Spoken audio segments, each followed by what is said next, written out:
Welcome to the e-learning lecture of Dr. Bapuji Sankhe Institute of Engineering and Technology. Today we are going to learn the advanced road materials. The advanced road materials are geosynthetics, noise reducing asphalt, porous pavements, plastic roads, anti-icing roads and piezoelectric roads. Means these materials are used other than the conventional road materials. The first material that is used is geosynthetics. The geosynthetic म्हणजे काय? The geosynthetics are human made material made from various types of polymers. जे वेगवेगळे जे polymers available असतात त्या polymers पासून हे जिओसिंथेटिक material use केलं जातं. तर ते पॉलिमर्स कुठले तर ते पॉलिमर्स म्हणजे पॉलिइथिलीन, त्यानंतर पॉलिप्रोपिलिन, पॉलिस्टर्स, आणखी नायलॉन. म्हणजे इतक्या जे पॉलिमर्स असतात त्याच्यापासून हे जिओसिंथेटिक मटेरियलचं मॅन्युफॅक्चरिंग केलं जातं. जिओसिंथेटिक मटेरियल कुठं वापरलं जातं तर they are used with soil, rock or other geotechnical related material for one or more functions. अशा ठिकाणी हे सिंथेटिक मटेरियल यूज केलं जातं. The main functions of geosynthetics are reinforcement. म्हणजे काही वेळेला रेन्फोर्समेंटमध्ये स्टीलला रिप्लेसमेंट म्हणून हे जिओसिंथेटिक मटेरियल यूज केलं जातं. त्याशिवाय फिल्ट्रेशन प्लांट्स जे काय असतील, मग ते सिवेज ट्रीटमेंट प्लांट्स असतील किंवा वॉटर ट्रीटमेंट प्लांट्स असतील, अशा ठिकाणी सुद्धा जिओसिंथेटिक मटेरियल यूज केलं जातं. त्याशिवाय वेगळ्या सिवर्समध्ये ड्रेनेज फॅसिलिटीज प्रोव्हाइड करण्यासाठी जिओसिंथेटिक मटेरियल यूज केलं जातं. आणि ज्या ठिकाणी लँडस्लाईड वगैरे होण्याची शक्यता असते किंवा रिटेनिंग वॉलचं स्ट्रक्चर असेल तर त्या ठिकाणी ते लोड बेअर करण्यासाठी बॅरियर्स म्हणून हे जिओसिंथेटिक मटेरियल यूज केलं जातं. तर त्याच्या कॅटेगरीज वेगळ्या असतात जिओसिंथेटिक मटेरियलच्या. त्या कुठल्या तर Jio textiles, Jio membrane, Jio grids, Jio nets, Jio pipes and Jio composites etcetera. म्हणजे हे वेगळ्या पद्धतीचे काय आहेत टाईप्सचे जिओसिंथेटिक मटेरियल. तुम्ही या स्लाईडमध्ये पाहिलं तर या इमेजमध्ये तुम्हाला पाहता येईल की हे जिओ टेक्स्टाईल्स आहेत, हे जिओ ग्रिड्स आहेत, हे geonets, geomembranes, geosynthetic clay liners, geofoams, geocells आणि जिओ कॉम्पोजिट्स. तर या सगळ्यांचं फंक्शन हे वेगळं असतं as compare to its purpose. ते वेगळ्या पद्धतीचं जिओसिंथेटिक मटेरियल यूज केलं जातं. तर या इमेजेसमध्ये पण तुम्हाला पाहता येईल की रोड कन्स्ट्रक्शनसाठी सुद्धा हे जिओसिंथेटिक मटेरियल यूज केलं जातं किंवा रिटेनिंग वॉल किंवा जिथं लँडस्लाईड्स होतात अशा ठिकाणी सुद्धा हे जिओसिंथेटिक मटेरियल, म्हणजे याला आपण जिओ नेट असं म्हणतो, हे जिओ नेट यूज केलं जातं. किंवा काही ठिकाणी ॲज अ बॅरियर जिथं वॉटर पर्क्युलेशन आपल्याला प्रिव्हेंट करायचं आहे अशा ठिकाणी हे जिओसिंथेटिक मटेरियल यूज केलं जातं. The next part is noise reducing asphalt. तर जसं आपल्याला माहीत आहे की अर्बन एरियाजमध्ये जिथे ट्रॅफिक इंटेन्सिटी जास्त असते त्यामुळे कंटिन्युअस ट्रॅफिकच्या मुवमेंटमुळे त्याचा जो नॉईज क्रिएट होतो त्या ट्रॅफिकच्या मुवमेंटचा, त्यामुळे आसपासचे जे लोकल एरियाजमध्ये जे लोक राहत असतात त्यांना डिस्टर्बन्स क्रिएट होण्याची शक्यता असते. त्यामुळे त्यांना वेगवेगळे हेल्थ इश्यूज पण क्रिएट होण्याची शक्यता असते की ज्यामध्ये स्लीप डिस्टर्बन्स असतो, त्यांची हेल्दी लाईफ डिस्टर्ब होते. मग तो जो नॉईज क्रिएट होतो तो रिड्यूस करण्यासाठी त्यावरती भरपूर रिसर्च सुरू आहे. तर त्यासाठी वेगळ्या पद्धतीचं ॲस्फाल्ट मटेरियल्स यूज केले जातात.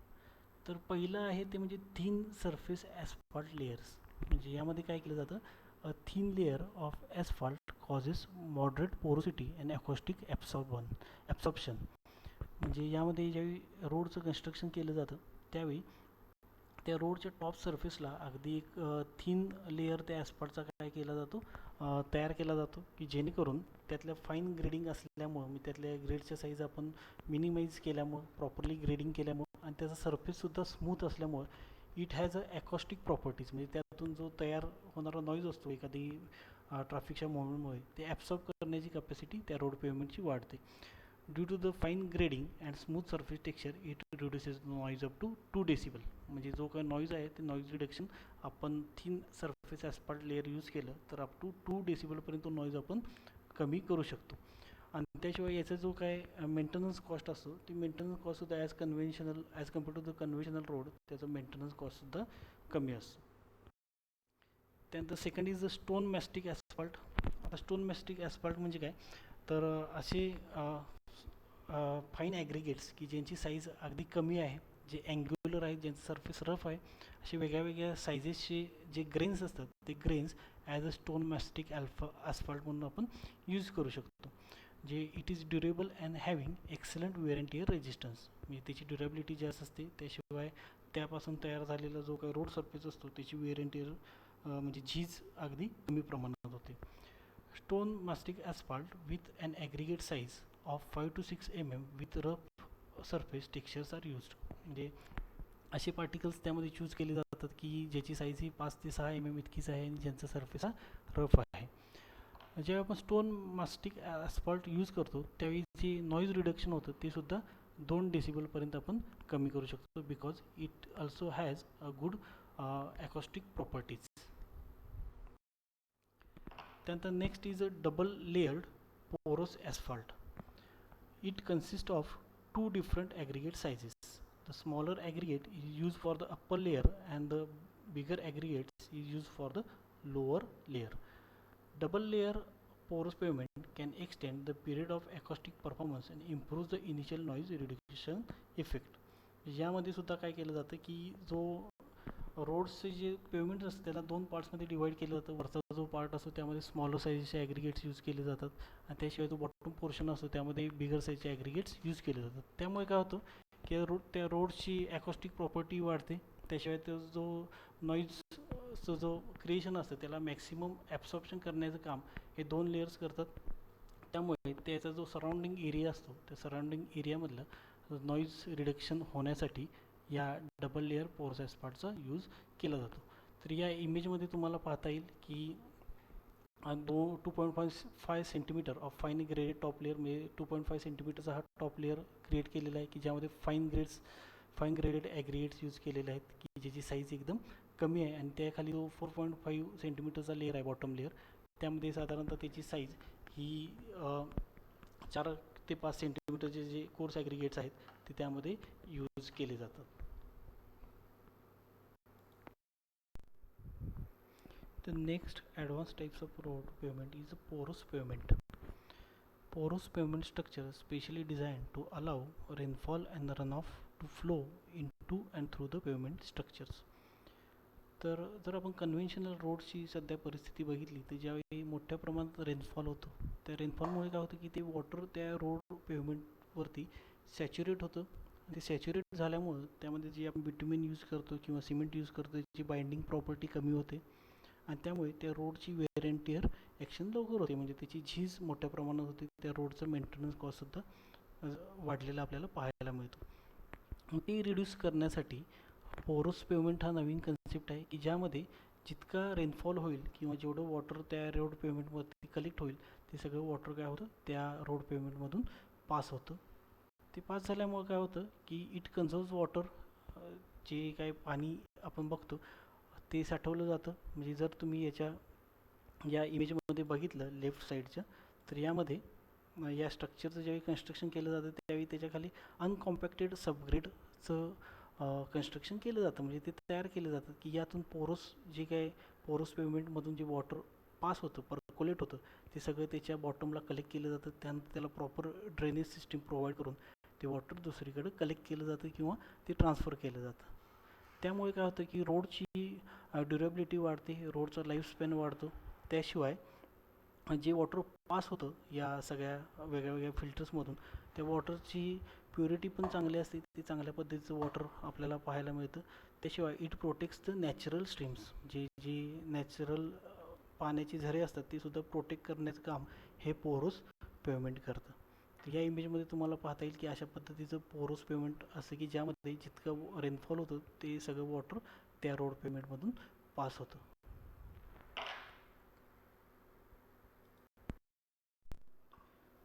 The new innovative concept of road pavement is a plastic roads.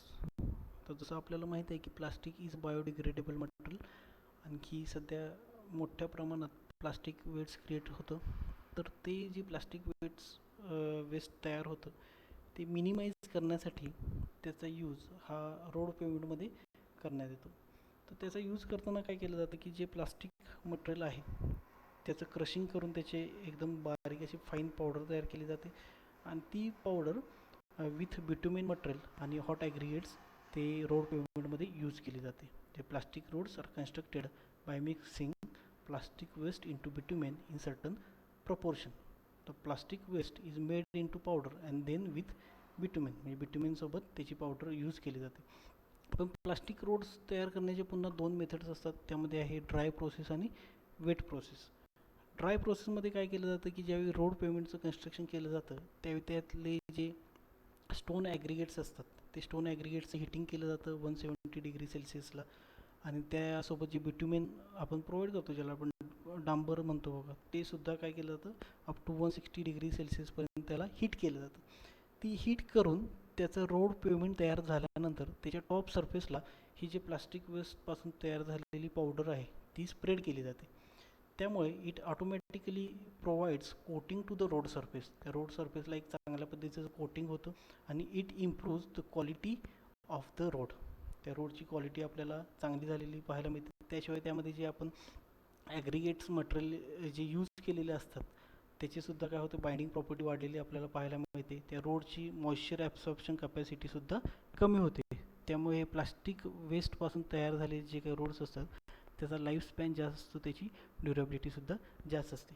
आणि दुसरी प्रोसेस आहे ती म्हणजे वेट प्रोसेस. वेट प्रोसेसमध्ये काय केलं जातं की during the manufacturing of hot bitumen ज्यावेळी हॉट बिट्युमेनला 160-170°C हीट केलं जातं ते हीट करत असतानाच त्यामध्ये काय केलं जातं ही जी प्लास्टिक वेस्टची पावडर आहे ती त्यामध्ये ॲड केली जाते आणि त्यानंतर along with the hot stone aggregates तर रोड पेमेंटचं काय केलं जातं फॉर्मेशन केलं जातं. तर या दोन्ही मेथडनं प्लास्टिक रोड्स म्हणजे कन्स्ट्रक्शन केलं जातं. त्यामुळे काय होतं की due to the plastic waste it improves the elasticity of the road. म्हणजे जर तुम्ही बघितलं फ्लेक्झिबल पेमेंटमध्ये त्या फ्लेक्झिबल पेमेंटची इलॅस्टिसिटी इम्प्रूव्ह करण्याचं काम हे प्लास्टिक वेस्ट करतं. त्यामुळे ऑटोमॅटिकली त्या रोडची लाईफस्पॅन वाढतो, त्याची ड्युरेबिलिटीसुद्धा वाढलेली आपल्याला पाहायला मिळते. प्लास्टिक रोडचे ॲडव्हान्टेजेस काय आहेत तर त्याची strength as compare to the conventional road जास्त असते. त्याचा रेजिस्टन्ससुद्धा चांगला असतो. प्लास्टिक कोटिंग झाल्यामुळे त्याच्यावरती कुठेही पॉटहोल्स तयार झालेले आपल्याला पाहायला मिळत नाहीत, म्हणजे कुठेही पद्धतीचे खड्डे तयार होत नाहीत. Better bonding with the bitumen mix, त्याचं प्रॉपर बॉन्डिंग त्या बिट्युमेनसोबत होतं. अशा रोडचा मेंटेनन्स कॉस्टसुद्धा कमी असतो आणि त्याशिवाय त्या रोडचा लाईफस्पॅनसुद्धा इन्क्रीज झालेला आपल्याला पाहायला मिळतं. The next concept is anti icing roads. आता अँटी आयसिंग रोड्स हे कुठं यूज केले जातात किंवा हा प्रॉब्लेम कुठं होतो तर अशा कंट्रीजमध्ये की जिथे स्नोफॉल मोठ्या प्रमाणात असतो तर त्या स्नोफॉलमुळे काय होतं की जो स्नो म्हणजे बर्फ आहे त्याचा लेयर त्या रोडवरती सॅच्युरेट झालेला आपल्याला पाहायला मिळतो. त्यामुळे त्या रोडवरची ट्रॅफिक ब्लॉक होण्याची शक्यता असते. त्यामुळे ट्रॅफिक प्रॉब्लेमसुद्धा त्या रोड्सवरती क्रिएट झालेले आपल्याला पाहायला मिळतात. त्याशिवाय जर या रोड्सवरून ट्रॅफिक मुवमेंट झाली तर ड्यू टू दिस आईस किंवा त्याच्यावरच्या बर्फामुळे काय होतं की ते this vehicles tends to the slide over the road. म्हणजे त्यावरचे जे काही व्हेकल्स असतात ते स्लाईड होण्याची शक्यता असते, त्यामुळे ॲक्सिडेंट्स होण्याची शक्यता असते. मग तो प्रॉब्लेम सॉल्व करण्यासाठी काही मेथड्स आहेत. तर त्यातली पहिली म्हणजे spraying of snow melt agent. म्हणजे यामध्ये काय केलं जातं की त्या रोडवरती काही स्नो मेल्टिंग एजंट्स स्प्रेड केले जातात. म्हणजे कुठले की जे त्यावरती स्प्रेड केल्यामुळे ऑटोमॅटिकली तो बर्फ काय होतो मेल्ट व्हायला सुरुवात होते, वितळायला सुरुवात होतो. तर ते कुठले तर it includes various types of chlorine salts, non chlorine salts and mix salts. म्हणजे जे आपले मीठ आहे ज्यामध्ये क्लोरीन नसतं असे इन्ग्रेडियंट्स हे त्या रोडवरती स्प्रेड केले जातात की जेणेकरून द आईस स्टार्ट्स मेल्टिंग. जर का अगदी मोठ्या प्रमाणात तिथं स्नोफॉल होत असेल तर अशा ठिकाणी जिओथर्मल हीट सिस्टीम्स वापरली जातात की ज्यामध्ये पहिल्यांदा हीट पाईप्स वापरले जातात. तर हीट पाईप्स म्हणजे काय तर geothermal energy in shallow soil can be transmitted to the pavement by fluid antifreeze in pipes. म्हणजे यामध्ये पाईप्स प्रोव्हाइड केले जातात रोडच्या पेमेंटच्या खाली की ज्यामध्ये जो रोड सरफेस असतो किंवा आपला अर्थ सरफेस असतो त्याचं टेम्परेचर हे थोडं जास्त असतं. तर ते जे टेम्परेचर आहे ते थ्रू दिस पाईप्स त्या रोड पेमेंटकडे ट्रान्सफर केलं जातं आणि ऑटोमॅटिकली त्याच्यावरती जो स्नोफॉल झालेला असतो तो स्नो मेल्ट व्हायला स्टार्ट होते. त्यानंतर second is electric heat system. यामध्ये काय केलं जातं The electric heat system uses electricity cables to heat the pavements. म्हणजे आपलं रोड पेमेंट्स आहे, त्या रोड पेमेंटच्या अंडर इलेक्ट्रिसिटी पास करणाऱ्या केबल्स पास केल्या जातात की जेणेकरून ऑटोमॅटिकली त्यातून हीट जनरेट होते आणि त्या हीट जनरेट झाल्यामुळे त्याच्या सरफेसवरती जो आईस स्नो जो आहे तो जो सॅच्युरेट झालेला आहे तो मेल्ट व्हायला सुरुवात होते. And third is the non geothermal heating systems. In this system waste heat from domestic wastewater, gas heating and urban water supplies are used to heat the pavements.